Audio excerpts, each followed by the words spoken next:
for Pitts. Intercepted by Ray Hubble, who may go all the way again. He's going to be cut off near the sideline. He was tripped by a man standing in front of the Winnipeg bench. First down, Edmonton with the football. McManus going up top for Eddie Brown.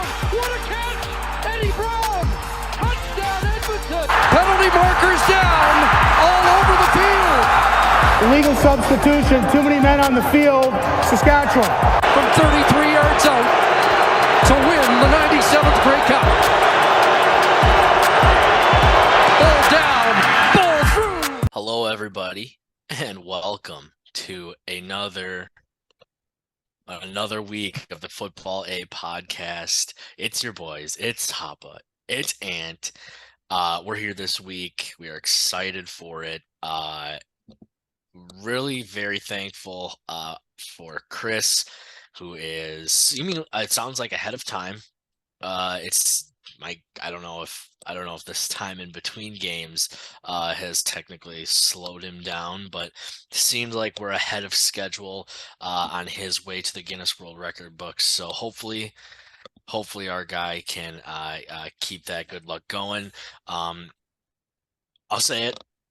Insane amount of views on the last video. Absolutely trumped, not even close to what we've done in the past. So whether we're supporting Chris or supporting the cause, very thankful. And I hope you've now returned to listen to this latest video. And we're going to talk some ball this week. Ant, you got anything at wrapping up the Chris interview? Yeah, thanks again, Chris, for coming on. It was a pleasure to have you. And yeah, excited for all of our new fans here. Hopefully, like Op said, hopefully you stuck around for this episode. And yeah, welcome back. Welcome. Yeah, you're not going to get anything probably too insightful just yet. We are just learning the game for the most part. I think we're through like 12, maybe 10 or so weeks, regular season weeks, probably 12 or 13 weeks if you include the playoffs. So we love it here, and we're excited you could join us. So last week we have Chris on. We go through kind of everybody's stock report, if you will. I thought it was a great episode, personally. And then we had some crazy finishes and some crazy games here in week 6 last week. So Toronto absolutely shreds Montreal. My Alouettes, they're very hurt. This team's very hurt. We got to see our boy Caleb Evans in the game. Dropped some absolute dimes, did have a couple turnovers as well, but not easy when you're just thrown into the fire, as Fajardo went out late in the first. Actually, might have been right as time expired in the first. That really sucked. Yeah, I have pretty much the same thing written down. Like, Caleb went in. He didn't play perfect by any means, but it's really hard to go basically cold turkey right in and try to throw it, and he's more of a runner for now. But I think putting in the game plan, I think Montreal can probably not step back to the same spot that they were at. But I guess I have no idea how long Fajardo's out. I haven't seen any injury report. But I mean, God forbid he's out extended periods of time. I don't know if they can get back to the same level on offense, but Caleb is good. So I think they'll be fine. Fact, Caleb Evans is good. He's obviously our friend. I would never say a bad word about him otherwise. So, the propaganda you'll get here is pro Caleb Evans. I just hate to break it to you. If you're a new listener, you have to be pro Caleb Evans, or then I guess sorry to you. Sorry, but he did deliver that ball, the touchdown to Rambo, just as he's getting leveled to the back of the end zone. Was a great toss there. So he's got it in him. I'm excited. He's got the week to prepare now this week with the bye week. Couldn't come at a better time after Dequoy was out, obviously, for that game against Toronto. So hopefully Cody's back. I haven't heard. I've Googled, I've Twitter searched, I have not seen one lick of anything on this Fajardo injury, which I don't like it. Don't like it as an Als fan. If they're keeping it this close to the vest, that means it's probably not going to be good.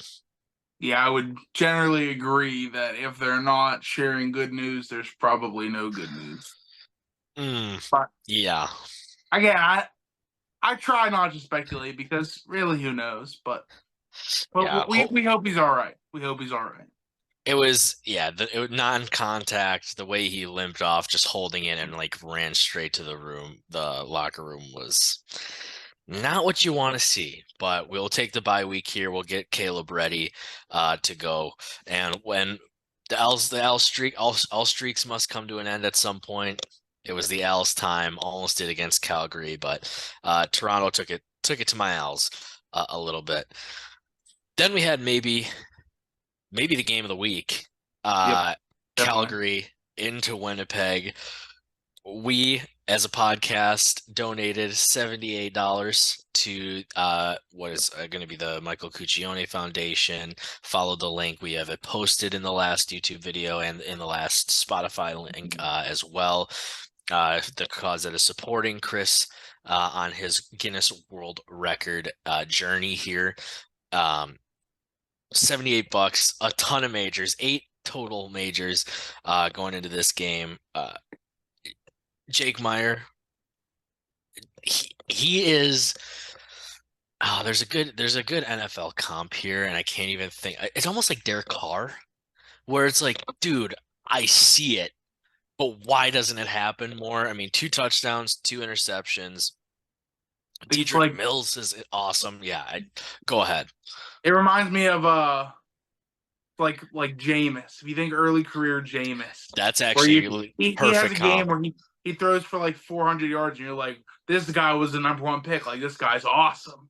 And then the next game he'll throw 4 picks, and you're like, oh, now I get it. That's Jake Meyer, but obviously not to those extremes. But he's just inconsistent. I think I said it last week. He's just inconsistent, and it has to be infuriating as a Sam Peters fan. Yeah, no, you're absolutely right. I think you're exactly the Jameis comp is even better than the Derek Carr comp. Like you said, not quite to the extremes, but I like seeing Eric Brooks. He's somebody I brought up earlier in the year when I realized he was returning kicks for them. He's an awesome returner. Saw him get into the end zone. I was excited for him. He's somebody I'd love to have on this podcast after his time in Fresno State. Diedrich Mills for them continues to be insane. That guy averaging 8.7 yards a carry in that last game. I think 15 to 131. Monster. Yeah. Just insane. Seems like he just will not be denied. Once he hits the hole there, he's only 4th in terms of total yards, but I'd imagine if I struggled here to find the average yards per carry, I would imagine he's like top 2 in the league, because it feels like his games have just been like 6, 7 a pop. I agree. I think he's probably number 1 would be my guess. Off the rip, I can't think of anybody with significant carries. I don't know if they do like MLB has like qualifying. I don't know if they have qualifying leaders, but if they did, I think he's probably first. Yeah, so the trouble is when I'm filtering here, I can't get it to. It looks like Oliveira's at 5.4. Diedrich Mills. Oh, wait. Okay, Mills looks like the lead running back at 5.7. So yeah, just under 6 a pop. The guy, I mean, besides like Deonta McMahon, who, I guess 7.9, but he's only got the 10 carries. So of guys that have gotten a heavy workload, Mills has been awesome. So that's good to see from him. But Winnipeg, after the 0-4 start, they've won 2 in a row. Yep. Is this team? No. Is this team figuring it out a little bit? No, I mean, who'd they play last week? Ottawa, is that right? Am I remembering that correctly? I gotta go back to the schedule here, but I believe that is correct. Okay. Yeah, so Ottawa and Calgary aren't exactly. Ottawa and Calgary. They're not exactly the cream of the crop here. They're not Edmonton and Hamilton, which we'll get to Edmonton, but yeah, they're not beating good teams. I did want to shout out. Is it Ontario Wilson? Is that his first name? Ends in an A. Ontario. Yep. Yeah, 13 for 201. Insane. Incredible. One of 2. We'll get to it. 200-yard receiving games this week. Oliveira picked it up finally. Finally had a big game, 15 for 109. Caleros threw some touchdowns. I don't know. We'll see. I'm not going to buy back into Winnipeg because they're Winnipeg, but we'll see. Two games in a row, the 2 wins have come at home in Princess Auto Stadium. They held on in there in the fourth quarter to take it, and just a devastating loss for those that may have had Calgary plus 3.5. We can talk about that when we get to the betting segment, but boy golly, a tough one. Vegas of Vegas strikes again. Yep. That's for sure. But yeah, Caleros, I mean, it wasn't vintage, but there's a couple touchdowns, 344. It's starting to look like what I was kind of hoping to see from Caleros this year. He flashed a little bit. That's for sure. He's certainly doing a flashing or two. We're ripping through this, but let's just get right to Saturday. Big news today. I just saw Hardrick out. No, not Jamarcus. Oh yeah. Doesn't seem to be season ending, but they said for a while they brought out the cart in BC place. BC goes on to win by 15. The biggest no, that is statistically incorrect. The second biggest margin of victory this week. 35-20, and Shea actually held his own. Shea was okay. I didn't think Shea was that bad. He didn't throw a touchdown. We were ragging on Caleros for weeks at the beginning because he didn't throw a touchdown, regardless of how he looked besides that. Shea didn't throw a touchdown and had a pick. So I don't want to say he played good. I don't think he was the reason we lost. Put it that way. He's certainly not the reason we lost, but I don't think he played particularly well. I did have our run defense still elite. Stanback 12 carries, 14 yards. Nobody runs on us. In absolute hell is where the rush defense of SSK has some of these running backs. Now VA, obviously, you can only hope to contain. He's a quarterback. They'll get some of those lanes sometimes. But yeah, when it comes to running backs, 12 of 14. I mean, even it's 16 for just over 50, so still ugly when you take the totals, both totals, into account. But pass defense is a problem. So I have on here, I blacked out on pass plays. It just I just choose not to remember them. It was what a mess. I mean, the threw for 451 with Justin McGinnis, 14 for 243. Give me a break, dude. What an insane stat line. I saw, so if you're not an NFL fan, the Browns had a game this year. I'm a Browns fan. They had a game against the Texans where Amari Cooper had an insane stat line, and it was just crazy to watch. Being on the other end of that, I almost feel bad for the Texans. That was horrifying. That was absolutely horrifying to see that. Like, you knew they were going there, and there's just nothing you could do about it. It's disgraceful. One good thing I had to note is Sean White, 7 for 7 field goals, which means bend don't break. Many are saying we don't get beat over the top. Bend don't break. If we had, I don't know, maybe Trevor Harris to throw some touchdowns, which Shea was lacking. I know I just said he wasn't the reason we lost, but if Trevor Harris was in to throw some touchdowns, maybe it's a little different. Who knows? This game could have definitely been closer. The good news on the injury front for the Saskatchewan Roughriders is that Trevor Harris is, quote, progressing well. So you have quarterback news, injury news. I have none. So yeah, SSK falls out. Everybody has now officially been defeated at least once. And VA, he's doing something weird. It feels like MOP is pretty locked up with Fajardo going down and 450, which credit to him after having a 300 at halftime in week 5, and I was like, well, it would have been cool to get 500. He just says, why not go get 450? So credit to VA for stepping up there. But the 1 TD, the 2 INTs, he's thrown some picks. he's kind of been even on the ratio with the rushing touchdowns and when you put together the total touchdowns and the picks. So I'd like to see the turnovers chill out a little bit, but at this point, McInnes or Hollins might win it. I mean, we have potential history just staring us directly in the face in our first full season. At first, it was Hollins leading the receiving yards category this week, going into this week, prior to on Wednesday night, even Thursday at 4, as you're getting out of work. Philpott comes in, has a pretty decent game. I think it was like 6 for 60, 6 for 70, maybe. So he takes the lead. And then, yeah, McInnes goes absolutely nuclear. Leads league in targets, catches, and receiving yards, 725 so far this year, and he's tied with Philpott with 5 scores. That is a pace of 2,175 receiving yards, which would surpass the single greatest season of all time. It's certainly not impossible, but Alexander Hollins, I know he went down there and then he came back. The Yeah, problem is that they might do each other in that way of going after this record. And McInnes doesn't seem like the kind of guy who's like, he's not Tyreek Hill where he's like wants the ball every time. yeah.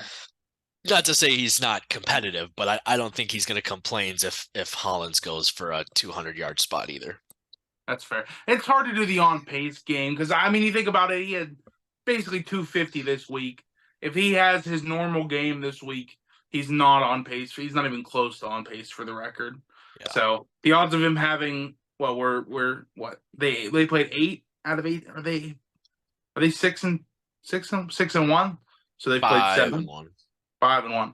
So we're exactly a third of the way. They play 18 games, 6 through. So the odds of him having 2 more games where he gets almost 250 is low.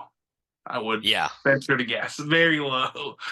Although they play Saskatchewan one more time, so probably 250 there. You could at least write him up for like 180, and then he just has to have a bigger game against somebody else. Yeah, both him and I believe Philpott. I can double check my numbers here. Are both, like you said, the on pace thing. I do love this about the CFL. The Canadian records, they do keep those. Both him and Philpott are kind of on pace, or not kind of on pace. They are statistically on pace to break the most catches by a Canadian in a season, which is 116, which was Brad Sinopoli in 2018. So that would be cool to kind of see it get double crushed there. But BC, Saskatchewan, obviously my Als, absolutely, putting on a show. The league this year has been insane. I don't know what to think week to week at all. I'm just super excited to see where the league is at. And Sean White, I don't want to do the jinx thing, but he's climbing up for the most consecutive field goals made. That sounds like a jinx. Yeah, not doing it on purpose there, BC Lion fans, but yeah, 21 of 21 this year, I believe. Yes. So now, White moved into second with 39 straight. He's behind I think it's Lewis Ward, right, who had 69.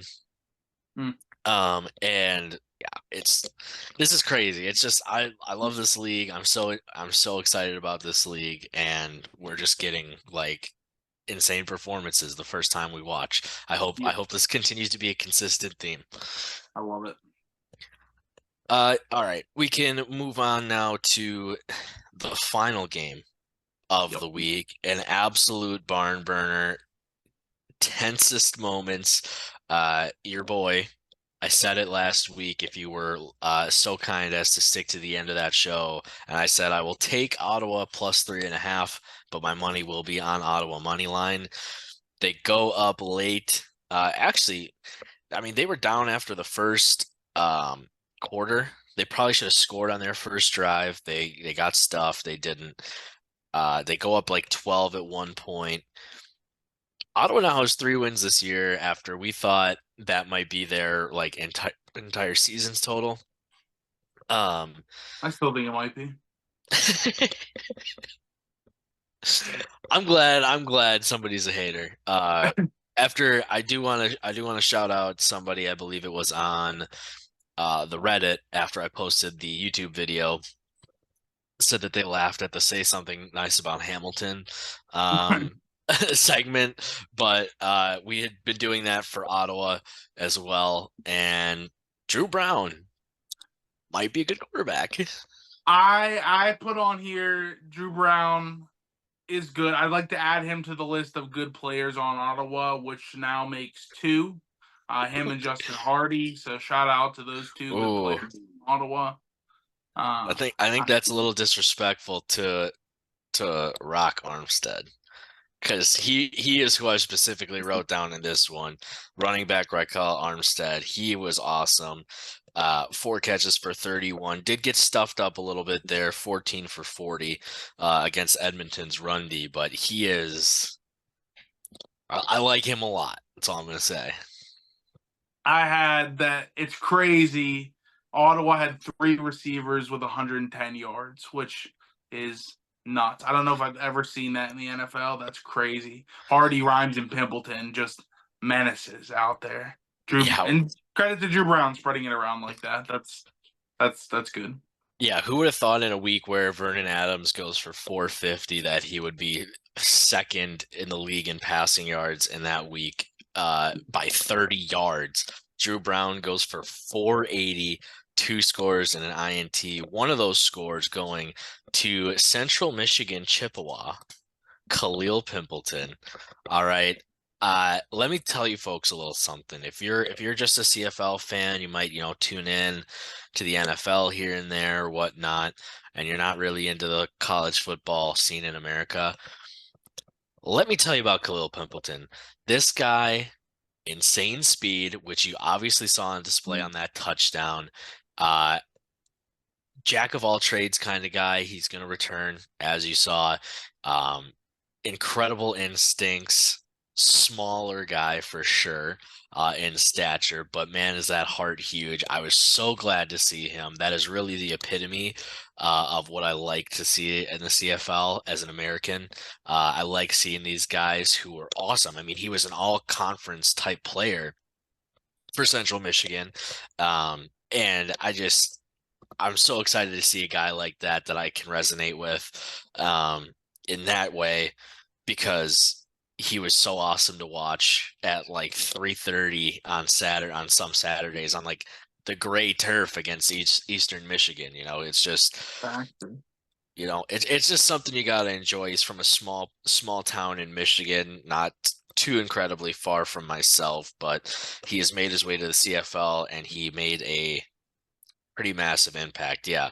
2-time first team All MAC, so all conference player in 2019 and 2021, and second team All MAC in 2020. So Khalil, I'm excited for you, man. Hardy had himself a game. Dom Rhymes, though, took a hard spill on a sideline catch in the end zone, came up a little hurt, comes back and has some of the biggest catches down the stretch. And I believe that includes that, or was that Pimpleton that had that was Pimpleton that caught the one down the middle after the kickoff goes out of bounds. What were you thinking? Were you locked in on that? I was pissed. Because obviously I am a hater. So I was not rooting for Ottawa. I did not want them to score there. I was pissed. I was screaming at my TV like I do for all my other games. Just viscerally upset, which I never in a million years thought I would be viscerally upset watching a CFL kickoff go out of bounds. And yet here I was Sunday night screaming at my TV. Especially you're on Eastern time, so it was probably like 9:30 where you're fired up. But yeah, Drew Brown gets the win, so we can pretty much parlay that right into. Hold on. Oh, okay, I was looking at some stuff. Edmonton here. You talk about heartbreak city here. So they're 0-5. Week 1, they lose by 8. in a game that they were up by 13 in the fourth quarter. All 4 other games they've lost by 3. And in all of those except the one, they've either had the lead or been tied in the final 2 minutes. And they just keep getting, and the only one they weren't leading or tied in the last 2 was Montreal. And they scored a touchdown with under a minute to make it a 3-point game. They just gut-wrenching loss. Like, I feel so bad for them. It has to be so bad. I can't imagine So losing yeah, every game like that. yeah, it has to hurt. It has to be a confidence breaker for Oh, sure, especially so early on in the season. But you make a good point. We should talk about it. It is enough to get Chris Jones, head coach and GM, yeah. fired. I wrote the stat down. I could go find it, but in 2+ seasons, I want to say it was 8-33 was the record. I'm not saying, look, all I'm going to say is that the record with Trey Ford is significantly better than the record when he was not the starting quarterback. I'm not saying that, was it causation is what's that trope I'm looking for? Yeah, I know what you're saying. I don't know. Yeah, I don't know. This is what happens. It's American public education at its finest here, folks. But yeah, Chris Jones is out. Causation. Sorry. Causation does not equal correlation. Yes, thank you. I knew there was another C word in there. That is the American public education system at its finest work there. So It's backwards. Sorry. Correlation does not equal causation. Okay, go ahead. Okay. Go ahead. Okay. Sorry. No, hey, no, that's good. I got it. Actually, let me write that down. So yeah, so now we talked about the quick turnaround for Montreal Saturday to Thursday. Chris Jones is out, new interim GM in, and coach in, and these two teams flip-flop. They go from Sunday to Friday, so same amount of days, but they will be playing the first one at 6:00 Friday night. I don't know what's going on Thursday in Canada. I don't know if there's something big. I don't know, because they go right back to Thursday, Friday, Saturday, Sunday next week, and for a while. Yeah. So I'll say it outright. I don't love it. We talk every week about how we just have to make it a couple more days until football, but we'll get football at 6, and then we'll get Winnipeg and Saskatchewan at 8:30. That's it. Those are Central Time, 7 and 9:30. For you East Coasters. I can't really get a good read on this game. Do you have the lines and stuff pulled up? I do. So it's Edmonton plus 2.5. Over unders 52.5. So Seems that's like Vegas. a 6-point swing. Is that 6? Yeah, so they were 6-point swing. It's 5. They were minus 3.5 last week, and now they're plus 2.5. So yeah, home field. We kind of talked about it with Chris, but so home field would be like 2.5, 3 points here too, I guess, essentially. But also Ottawa just won by 3, and then they're switching and they're saying it'll be the same score. Which That's Vegas knows what they're doing. We just said Edmonton lost 4 games in a row by 3. Lines at 2.5. Vegas knows what they're doing. I want to take Ottawa. And maybe an attempt for a reverse jinx here. I want to clarify, still a hater. I still think they stink, except for Drew Brown and Justin Hardy. But I'm going to take them anyways because Edmonton's going to lose by 3 again because they're Edmonton, and that's what they do. So you got 2.5 on Ottawa? Yeah, Ottawa minus 2.5. Oh, I love it. Yeah, I'm very interested to see. I guess it's probably the best time to fire your coach is when you're going to play the same team again. Your game plan should be somewhat similar for the most part. I'm very interested to see what defensively Edmonton can do to change things around. I'm in an absolute loss. I mean, 37-34. What's the over? Do you have the over/under up by chance? 52.5. Oh, that's so high. I think these teams come out tired. I'm gonna take the under on this one. They're gonna be tired. They just played. They're familiar with each other. 52.5. We are going under for that one. Do you have the updated standings for the season? We should say. I feel like we should Yeah, say yeah, that. sure. Of course, you remember this week. So we were tied going into last week. Shout out. I said CFL veteran Chris is probably going to do better than us because he's been watching this game for 3 decades. We've been watching for not even a single year. Not even 1/30th of the amount of time that Chris has been watching this game have we been watching. Just ridiculous. They're like 3%, basically. It's fine. So Chris went 3-1 because he knows ball, frankly. Shout out Chris if you're listening, you know ball. Hop went 2-2 because he got lucky on a couple games there. I don't know about I lucky. I would call it lucky. We were tied going into this week. I don't know. I blanked out on my record. I don't know. All I know is you're up by 2 now. You're up by 2. With the weeks are running out. I don't know if I'm able to catch up. We're running Yeah, out of weeks. We're through 7 now. Is that right? through 6. This is 7. No, through 6 games, but there's bye week. Am I crazy? Has BC not had a bye yet? Correct. Yes. This Okay, is okay. this is the 7th week of the This is CFL week season. 7. Okay, so after this, it'll be a third of the way through the season. Yes. Okay. So yeah, I don't know. I don't know. Only 2/3 of the season left. I don't know if I can make up 2 games. Time is fading.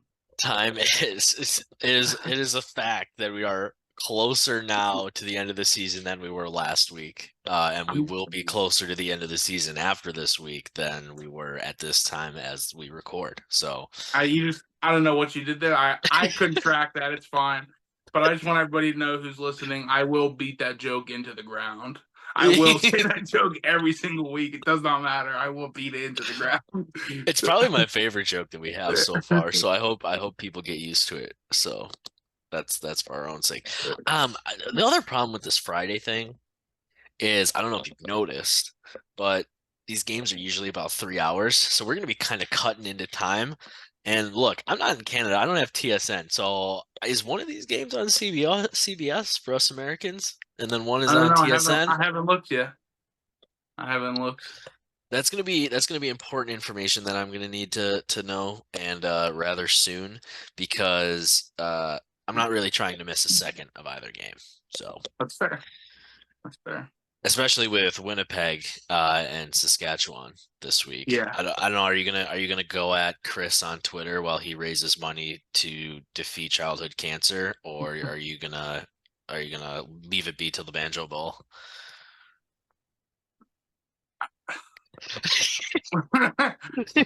I support cancer research. I support raising money for children with cancer. That's what I'm gonna say. That's my official brave stance of the week is I support raising money for kids with cancer, believe it or not. All right, that's good. Please, even though big of me to say this, even though Chris is a Winnipeg fan, please give money to children with cancer. We'll post the link again this week. Yes, Please donate absolutely. money. That is absolutely the case. Please donate. We'll post the links because defeating childhood cancer is pretty tough to do. Not gonna lie to you. I don't know the science behind it. I'm not gonna pretend to. But I know to this point it hasn't happened yet, and I know there's a lot of people raising a lot of money, a lot of places. So we gotta keep it up. Gotta keep it up. I was gonna make a segue here. Yeah. I was gonna make a segue, but I don't want to be disrespectful to kids with childhood cancer. I also don't. So that's why I'm struggling so much. So I guess I'll let you do it. I'll go. No. Okay. You know what else is tough to do? Win a game with Shea Patterson. But we're gonna try to do it as we get 3.5 points at home against Winnipeg. So it's Winnipeg minus 3.5. And the over-under is 50.5. So okay. I'm gonna take. Yeah, I can't. It would be like asking me to bet on Michigan in a rivalry game. I can't do it. I won't bet on the Steelers against the Browns. I will not bet Blue Bombers against the Rough Riders. It's the Banjo Bowl. Let's get excited. Best rivalry. Some are saying in sports. I'm not saying that. I'm saying in the CFL for sure. Best rivalry in the CFL. It's the Rough Riders all day, every day.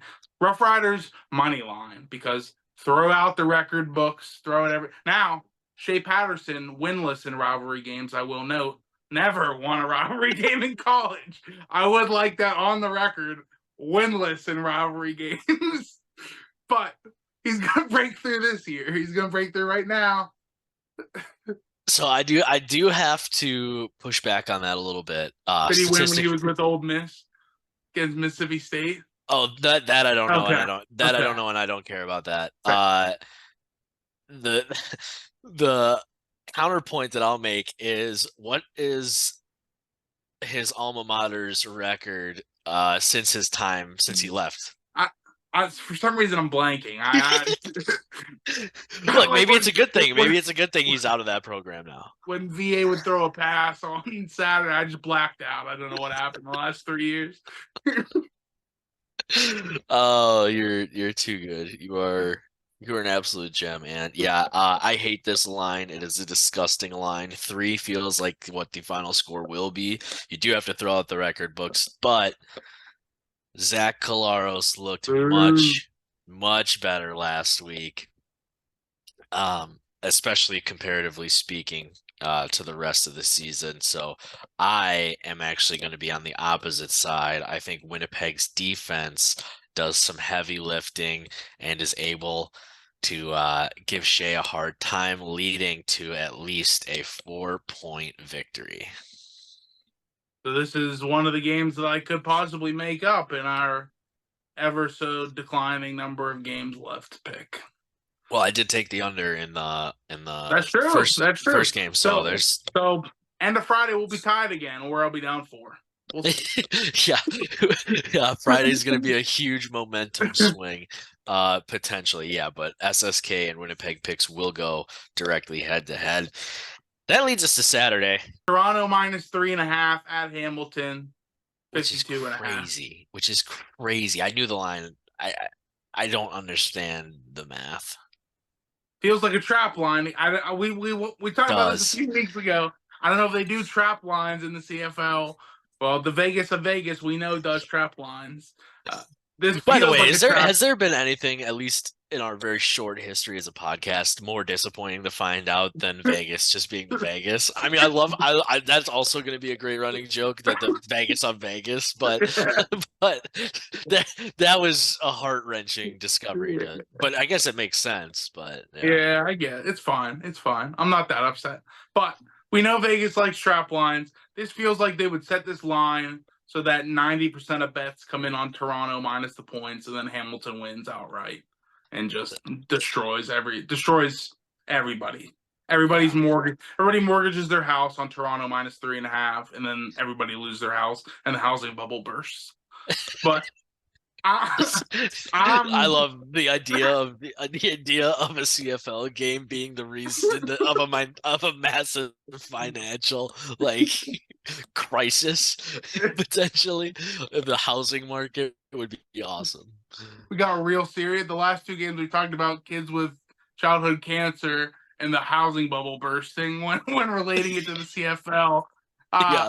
I'm gonna be like a mouse that sees a piece of cheese on a wood plank, and I'm just gonna fall for the trap immediately. I'm gonna go right for it. I'm gonna take Toronto minus the points. What was it? 3.5? Yeah, for sure. Yeah, you could say 6.5, and at this point, I'd believe. I'll take it then. Go ahead. Big man, take it. Alternate line. Take it, big man. Okay, you motherfucker. Yeah, I'm famously from, I don't know, not famously from Wisconsin, but I am from Wisconsin, which we are famous for our dairy and our cheese. Specifically, I'd love to know, is there a town or a province or whatever I'm supposed to call the territories and whatnot up there, the areas? Is there? I need to know if there's a Wisconsin of Canada, because I'd love to taste the cheese there.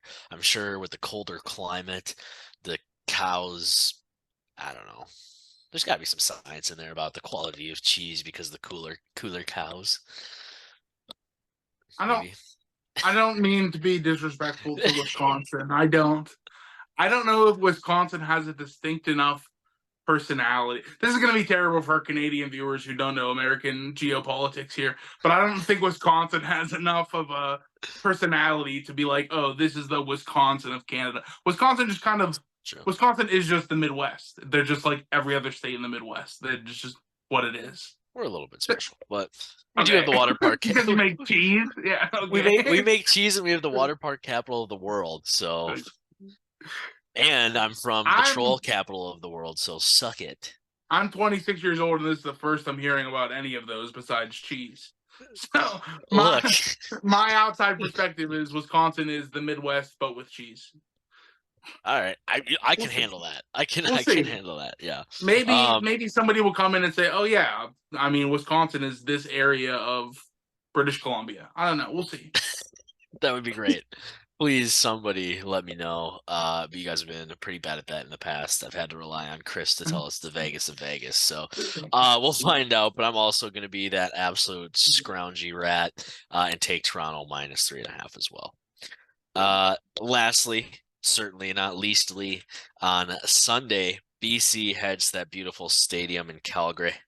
What do we got for numbies on this one?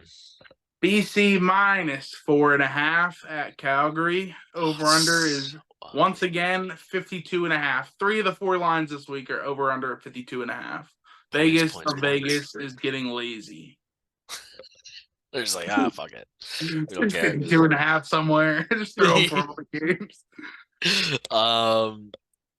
Man, it's really tough. I don't think.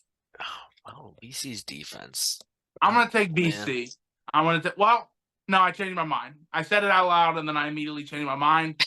We talked about Jake Meyer being the Jameis, the Derek Carr, the Baker Mayfield. I thought about that as well. He's Browns Baker Mayfield.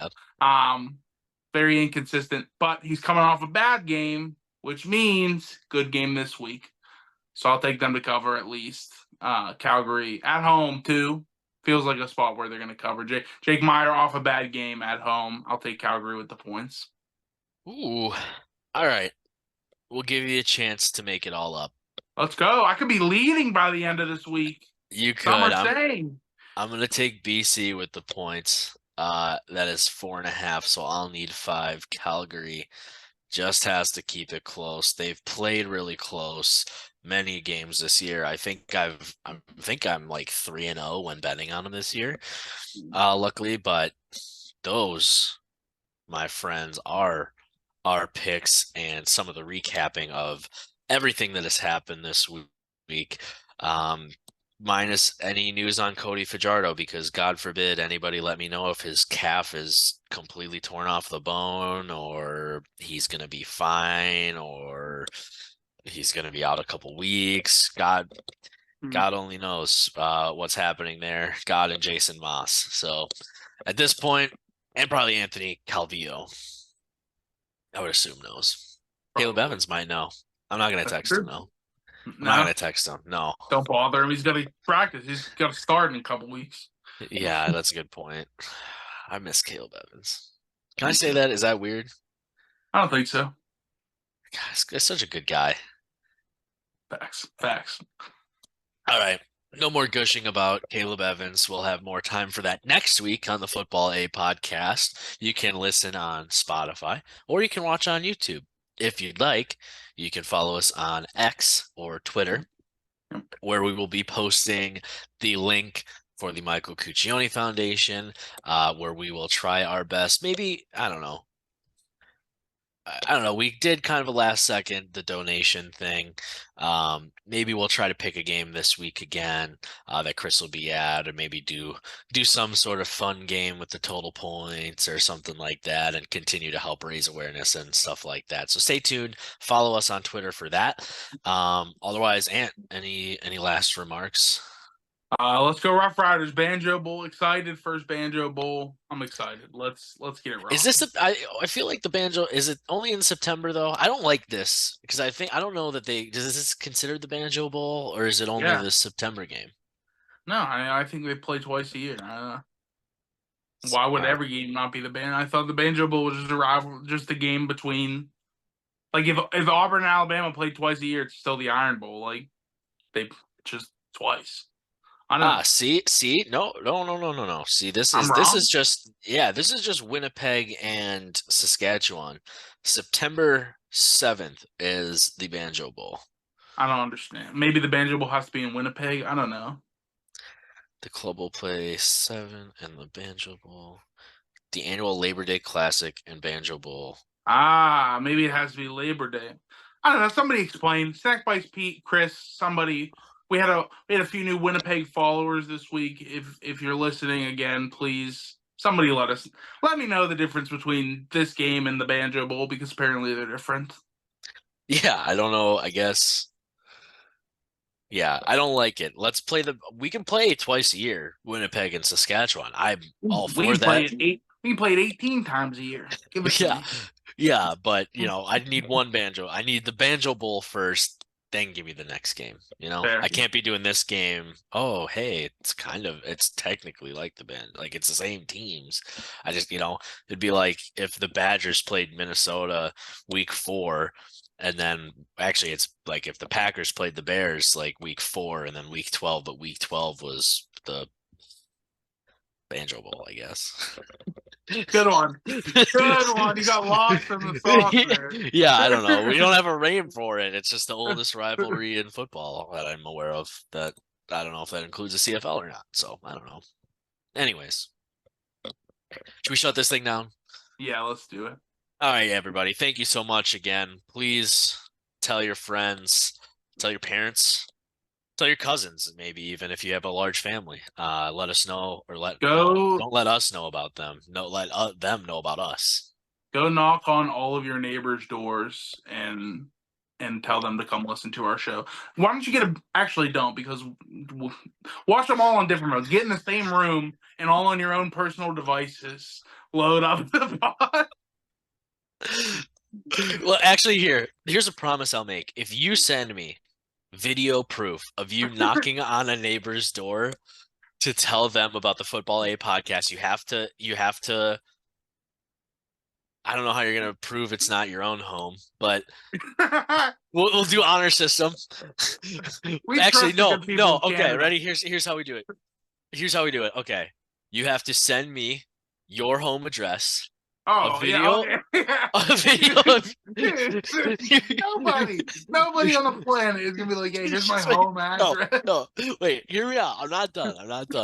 All right, you send me your home address, the video of you telling your neighbor about. You have to show me the numbers or something on the neighbor for proof, dude. Worth it. Okay, go ahead. Anyways. Send me a video of you telling your neighbor. You have to include the house number so I can tell you're not lying. And I will send you a customized Football A product that I'll figure out how to do. So you need the home address so we can ship it to you. Right, yeah, exactly. Okay. That's a little bit better. A little bit better than coming on here and be like, send me your home address. And then videotape your neighbor's house in their face. It sounds real crazy. You might work for the government, but I'm glad you're not a cop because it sounds way worse when you say it out loud rather than me flush the idea out. That's literally what you just said. Literally, almost just different words of what you just said is send me your address and then videotape you at your neighbor's house. You have to be talking about this Football A podcast. You can't just be at your neighbor's house. I have to hear the words Football A podcast. Do not just videotape your neighbor's house at will. Yeah, we're not advocating for that. We are simply asking for a boots on the ground marketing campaign in which you will receive a good that is not specified and the dollar amount of value is not also specified. Good one. Yeah. I hope somebody makes it to the end of this episode and does that. But we went real off the rails there. I hope you enjoy anyway. Yes, thank you, everybody. We will see you next week.